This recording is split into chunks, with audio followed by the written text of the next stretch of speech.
sa tagal ba naman nilang nagtatrabaho bilang artista ay tiyak malaki na ang naipundar. Sa loob ng 11 years bawat pelikula nila ay blockbuster, mga bigating endorsement at mga patok na teleserye. Hindi lang iyon, maraming guesting kaya milyon-milyon ang yaman ng dalawang ito. Ayun nga sa mga komento, sinisipagan pa lalo ni Daniel para sa kanilang future ni Catherine. Doble kayod siya ngayon, natuto na siya last year.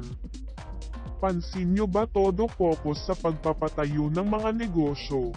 Huling balita natin kay Daniel sa kanyang trabaho ay isang contract signing pa lang, habang si Catherine namamayagpag ang mga brands at projects. Sinusulit talaga niya ang mga pwede pang magawa habang hindi pa sila kasal ni Daniel Padilla.